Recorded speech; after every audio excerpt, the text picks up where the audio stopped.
BCom part second business administration का paper first company law and secretarial practice. आज का topic है dividend लाभांश। लाभांश का अर्थ और परिभाषा। साधारण शब्दों में लाभांश से आशय शुद्ध लाभों के उस भाग से है जिसे कंपनी के अंशधारियों में बांटने हेतु निर्धारित किया जाता है।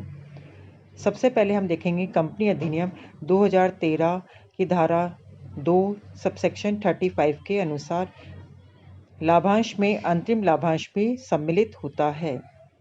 अब इस परिभाषा को यदि ध्यान से देखें तो इस परिभाषा में न तो लाभांश का अर्थ और न इसकी प्रकृति स्पष्ट होती है। इसके अर्थ और प्रकृति को समझने के लिए हमें अन्य विद्वानों की परिभाषा को भी ध्यान में देने की आवश्यकता है।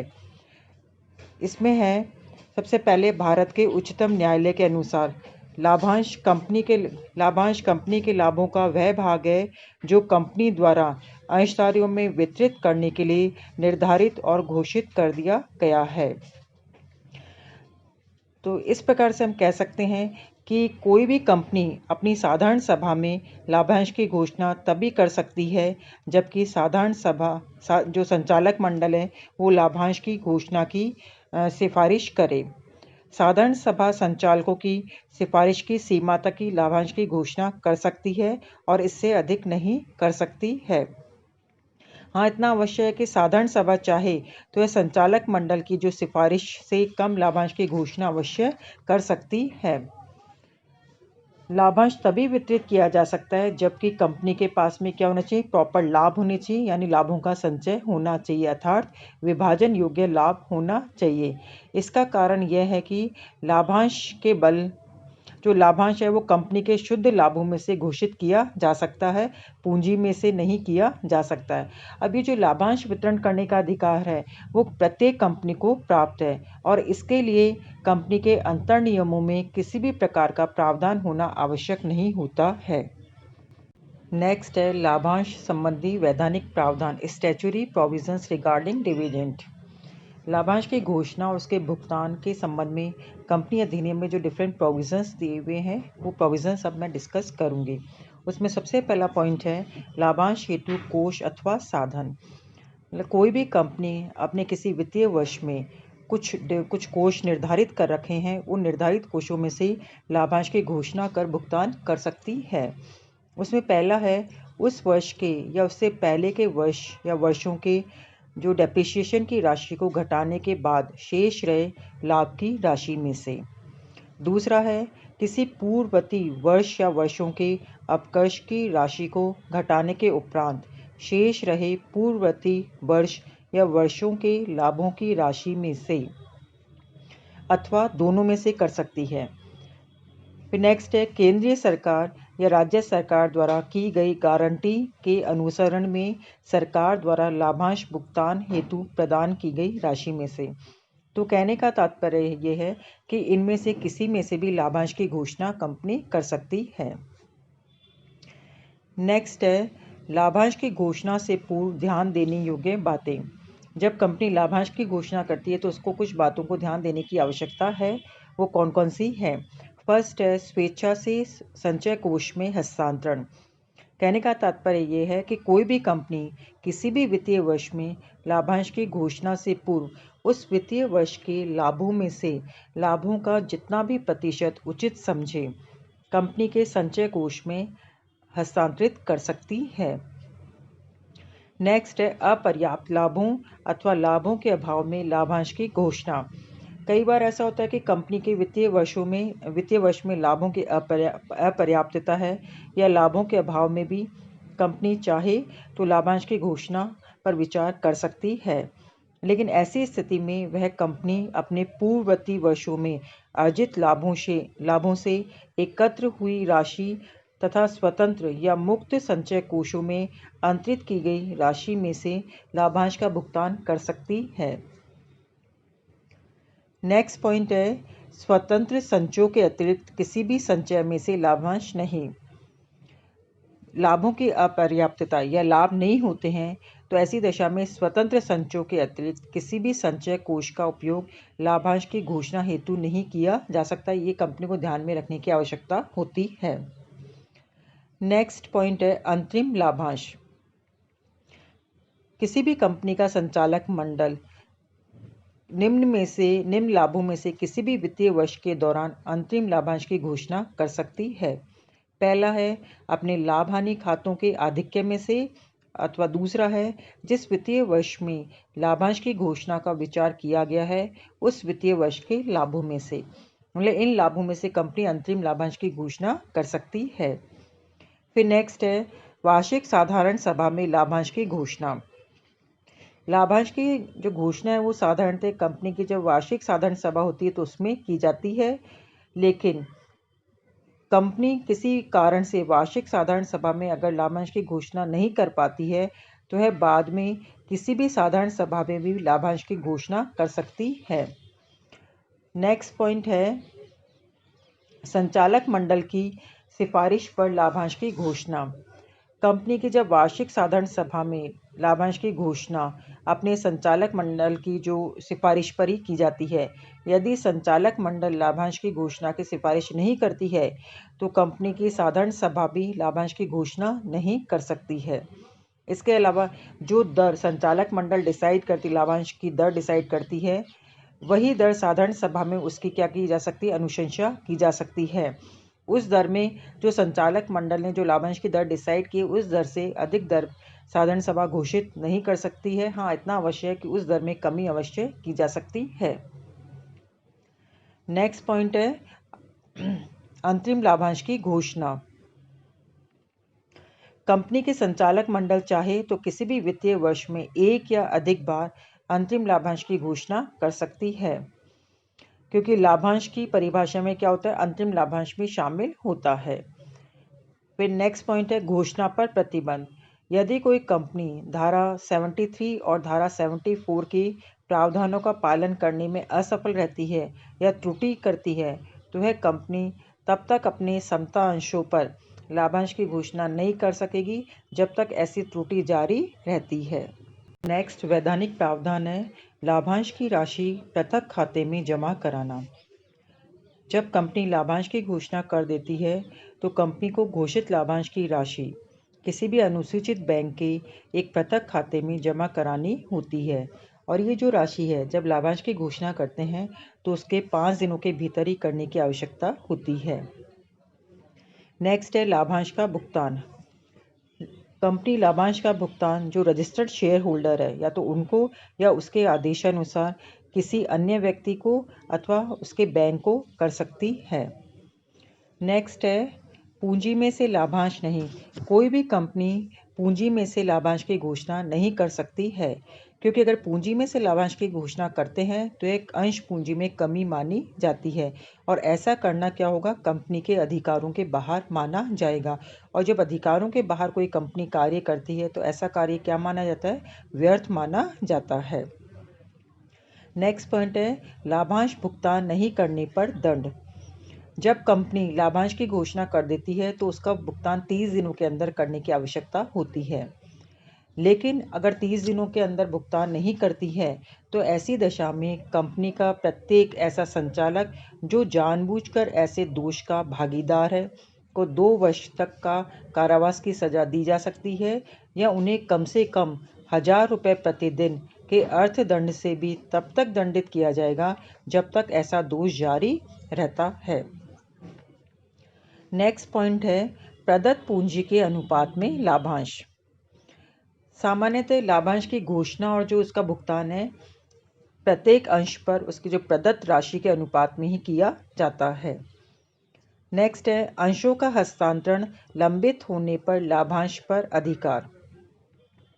कई बार क्या होता है, कंपनी को अंशों के जो ट्रांसफ़र का विलेख तो प्राप्त हो जाता है, लेकिन उन अंशों का जो हस्तांतरण का लंबित या शेष होता है, तो ऐसी स्थिति में कंपनी को कुछ कदम उठाने की आवश्यकता होती है। जैसे पहला है इसमें, यदि पंजीकृत अंशधारी ने लिखित में कंपनी को यह नहीं कहा है कि उसके अंशों पर देय लाभांश का भुगतान अंशों के जो ट्रांसफर यानी हस्तांतरित है से कर दिया जाए, तो कंपनी उन अंशों पर देय लाभांश की राशि क्या नहीं करेगी, अदत्त लाभांश खाते में ट्रांसफर कर देगी। दूसरा है, यदि अंशों से संबंधित किसी भी अधिकार अंश के प्रस्ताव या बोनस अंशों के निर्गमन को कंपनी क्या कर सकती है, स्थगित रखेगी। नेक्स्ट पॉइंट है घोषित लाभांश कंपनी पर ऋण। कंपनी जब संचालक मंडल या वार्षिक साधारण सभा में एक बार जब घोषणा कर देती लाभांश की, तो वह कंपनी का ऋण माना जाता है। नेक्स्ट पॉइंट है आदत लाभांश खाते में हस्तांतरण। यदि कंपनी ने लाभांश को घोषित कर दिया है और उसका भुगतान या दावा उसकी घोषणा के 30 दिन के भीतर भी नहीं किया जाता है, तो कंपनी को अगले 7 दिनों के भीतर जो संपूर्ण अनपेड या अनक्लेम्ड डिविडेंड है, वो किसी अनुसूचित बैंक में एक खाता खोलकर उसमें हस्तांतरित कर देना चाहिए। नेक्स्ट पॉइंट है आदत लाभांश का विवरण वेबसाइट पर डालना। प्रत्येक कंपनी को आदत लाभांश की राशि का जो आदत लाभांश खाते में हस्तांतरण के 90 दिनों के भीतर आदत लाभांश का विवरण तैयार करना होगा। इस विवरण में अंशदान के जो अधिकारी व्यक्तियों के नाम, उनका ज्ञात पता और प्रत्येक व्यक्ति को देय आदत लाभांश की राशि का उल्लेख होगा। कंपनी इस संपूर्ण विवरण को यदि कंपनी की वेबसाइट है, यदि है तो उस पर और या केंद्र सरकार द्वारा अनुमोदित किसी अन्य वेबसाइट पर डालने की आवश्यकता होगी। नेक्स्ट पॉइंट है धन राशि प्राप्त करने के अधिकारी। आदत लाभांश खाते में जो हस्तांतरित राशि का जो अधिकारी व्यक्ति अपने हक की राशि की प्राप्ति के लिए कंपनी को आवेदन कर सकता है और कंपनी ऐसे व्यक्ति को उस खाते में धनराशि के हस्तांतरण के 7 वर्षों तक भुगतान कर सकती है। नेक्स्ट है शेष राशि को निवेशक शिक्षा और संरक्षण कोष में हस्तांतरित करना। कभी कभी जो आदत लाभांश खाता खोला गया है उसमें जो ट्रांसफर्ड अमाउंट है वो 7 वर्षों के भीतर भी क्या बनी रहती है, अनपेड बनी रहती है। तो ऐसी दशा में कंपनी उस खाते में जो शेष बैलेंस अमाउंट है उस पर अर्जित ब्याज सहित इन 7 वर्षों के बीतने के बाद एक खाता है निवेशक शिक्षा और संरक्षण कोष, उसमें ट्रांसफ़र कर देना चाहिए। नेक्स्ट पॉइंट है हस्तांतरण का विस्तृत विवरण भेजना। कंपनी ऐसे हस्तांतरण का जो विवरण तैयार करके निर्धारित प्रारूप में उस प्राधिकारी को भेजेगी जो ऐसे कोष का प्रशासन करता है। नेक्स्ट है अंशों के कोष का हस्तांतरण। कंपनी उन सभी अंशों को भी कोष को हस्तांतरित करेगी जिनके संबंध में आदत लाभांश की राशि को इस कोष में जमा कराया गया है।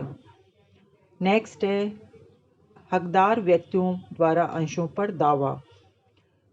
उपयुक्त ये जो सारे ऊपर वाले पॉइंट्स है उसमें कोष में जो ट्रांसफर्ड अंशों के हकदार व्यक्ति अपने अंशों के अपने नाम में हस्तांतरण की मांग किससे कर सकते हैं, निवेशक शिक्षा और संरक्षण कोष से कर सकते हैं और ऐसा हस्तांतरण निर्धारित रीति से और जो प्रेस्क्राइब परफॉर्मा है उसमें प्रस्तुत करने पर हो सकता है। एंड लास्ट पॉइंट है दंड। कभी कभी कोई कंपनी ये जो उपयुक्त प्रोविजंस हैं इसका पालन करने में असफल रहती है या त्रुटि करती है, तो ऐसी दशा में कंपनी को कम से कम 5 लाख रुपए तथा अधिकतम 25 लाख रुपए तक के अर्थदंड से दंडित किया जा सकेगा। नेक्स्ट है लाभांश की घोषणा और भुगतान की सचिवीय प्रक्रिया, secretarial procedure as to declaration and payment of dividend. अब लाभांश की घोषणा और भुगतान के संबंध में कंपनी के सचिव को कौन कौन से कार्य करने की आवश्यकता होती है, उसमें सबसे पहला है संचालक मंडल की सभा बुलाना। सबसे पहले जो कंपनी सचिव है वो संचालक मंडल की सभा बुलाता है और संचालक मंडल कंपनी के लाभों और कंपनी की वित्तीय स्थिति का अध्ययन करता है और उसमें लाभांश की दर निश्चित करके कंपनी की सभा को लाभांश घोषित करने की सिफारिश करने हेतु प्रस्ताव पारित कर देता है। नेक्स्ट पॉइंट है साधारण सभा की सूचना भेजना। उसके पश्चात में जो कंपनी सचिव वो संचालक मंडल द्वारा जो निर्धारित तिथि है उस पर कंपनी की साधारण सभा का आयोजन करता है। नेक्स्ट पॉइंट है सदस्यों के रजिस्टर बंद रखने की सार्वजनिक सूचना। फिर उसके बाद में जो कंपनी सचिव है वो कंपनी के सदस्यों के रजिस्टर बंद करने की पब्लिक नोटिस जारी करता है और यह इस सूचना को समाचार पत्रों में प्रकाशित करवाने का कार्य करता है। नेक्स्ट है सभा में संकल्प पारित करना। निर्धारित तिथि पर कंपनी की क्या होती है, साधारण सभा का आयोजन होता है। और इस साधारण सभा में संचालक मंडल द्वारा जो लाभांश की दर निर्धारित की गई थी, उस निर्धारित दर पर विचार विमर्श किया जाता है। ये जो साधारण सभा में किसी भी दशा में संचालक मंडल के द्वारा जो लाभांश की दर निर्धारित की गई थी, उससे अधिक दर पर लाभांश देने का संकल्प पारित नहीं किया जा सकता है। हाँ, इसमें इतना आवश्यक है, कम किया जा सकता है। नेक्स्ट है स्कंद विनिमय केंद्रों को सूचना। लाभांश की घोषणा का जब साधारण सभा में क्या होता है, संकल्प पारित हो जाता है, तो उसके बाद में सचिव सभी स्कंद विनिमय केंद्रों को सूचित करता है जहाँ पर कंपनी के जो शेयर्स है लिस्टेड होते हैं। नेक्स्ट है लाभांश सूची तैयार करना। लाभांश की घोषणा होने के बाद में फिर उसके बाद में जो कंपनी सचिव है, वो सदस्यों के रजिस्टर के आधार पर उन सदस्यों की सूची तैयार करता है जो लाभांश प्राप्त करने के अधिकारी होते हैं।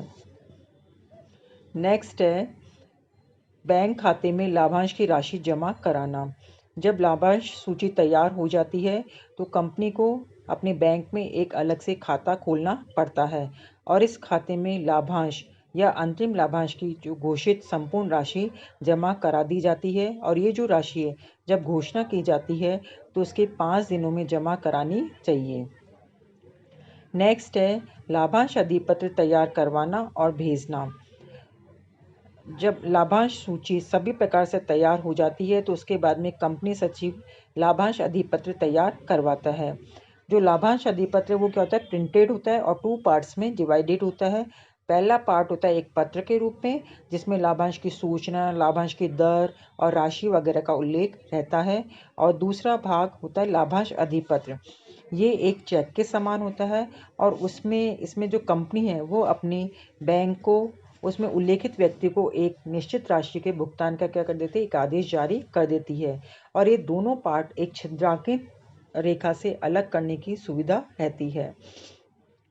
जब जो अंशधारी है उसको लाभांश सूचना पत्र के साथ में क्या प्राप्त होता है, लाभांश अधिपत्र प्राप्त होता है, तो वह उसके दोनों भागों को क्या कर लेगा, अलग अलग कर लेता है। और लाभांश अधिपत्र वाले जो भाग है उसको बैंक में अपने खाते में जमा करवा के लाभांश का भुगतान प्राप्त कर सकता है। नेक्स्ट पॉइंट है अंशधारी की प्रार्थना या आदेश के अनुसार इलेक्ट्रॉनिक माध्यमों से बैंक में लाभांश राशि जमा करवाना। कई बार कुछ अंशधारी कंपनी से प्रार्थना करते हैं कि उनका लाभांश सीधे उनके बैंक खाते में जमा करवा दिया जाए, तो इसे ही अंशधारी का निर्देश या आदेशानुसार कहा जाता है। नेक्स्ट पॉइंट है लाभांश अधिपत्र खो जाने पर नया जारी करना। कई बार किसी सदस्य का लाभांश अधिपत्र क्या होता है, खो जाता है, तो कंपनी उसकी दूसरी प्रति जारी कर देती है। और इसके लिए जो अंशधारी है वो कंपनी से प्रार्थना करनी पड़ती है और एक क्षतिपूर्ति बॉन्ड भर के कंपनी को सुपुर्द करना पड़ता है। जब उसका प्रार्थना पत्र प्राप्त हो जाता है तो कंपनी उसका एक डुप्लीकेट लाभांश अधिपत्र जारी कर देती है। नेक्स्ट पॉइंट है कर विवरणी तथा लाभांश कर जमा कराना। वर्तमान नियमों के अनुसार लाभांश की घोषणा करने पर कंपनी को लाभांश कर जमा कराना होता है। अतः जो कंपनी सचिव है उसको लाभांश विवरणी तैयार करके लाभांश कर की जो राशि है वो सरकारी खजाने में जमा कराना होता है। फिर नेक्स्ट है अदत्त लाभांश किसी अनुसूचित बैंक में हस्तांतरित करना। अभी मैंने ये प्रोविजंस में मैंने आप लोगों को बताया था कि अगर लाभांश की घोषणा के 30 दिनों के में भी कोई लाभांश अनपेड रहता है तो कंपनी सचिव है इस अवधि के बाद अगले 7 दिनों में के भीतर किसी अनुसूचित बैंक में कंपनी के नाम से अदत्त लाभांश खाता खोलकर उसमें संपूर्ण राशि उसमें ट्रांसफ़र कर देनी चाहिए। फिर नेक्स्ट है जो अदत्त लाभांश विवरण तैयार करना और वेबसाइट पर डालना। जो अदत्त राशि को बैंक खाते में ट्रांसफ़र करने के 90 दिनों के भीतर कंपनी सचिव एक लाभांश विवरण तैयार करता है। उस विवरण में उन सभी व्यक्तियों के नाम, पता और प्रत्येक व्यक्ति को जो ड्यू अमाउंट है लाभांश वो उसका उल्लेख करना होता है। फिर नेक्स्ट पॉइंट है निवेशक शिक्षा और संरक्षण कोष में राशि का हस्तांतरण। यदि अगले 7 वर्षों की अवधि बीत जाने के बाद में भी वो लाभांश खाते में कोई अनपेड अमाउंट रहता है तो सचिव उस राशि को एक खाता है जिसे निवेशक शिक्षा और संरक्षण कोष में के नाम से जाना जाता है, उसमें जमा करवा दिया जाता है और एक आवश्यक रसीद प्राप्त कर लेता है। फिर नेक्स्ट है अंशों का हस्तांतरण। कंपनी सचिव को उन सभी अंश को भी निवेशक शिक्षा और संरक्षण कोष में हस्तांतरित करना होगा जिसके संबंध में लगातार 7 वर्षों तक लाभांश का भुगतान नहीं हुआ है अथवा लाभांश का दावा नहीं किया गया है। तो इस प्रकार से आज मैंने आप लोगों को लाभांश की परिभाषा, इसके कंपनी अधिनियम में डिफरेंट वैधानिक प्रोविजंस कौन कौन से हैं, इसकी सचिवीय प्रक्रिया क्या होती है, इसके बारे में विस्तृत रूप से चर्चा की।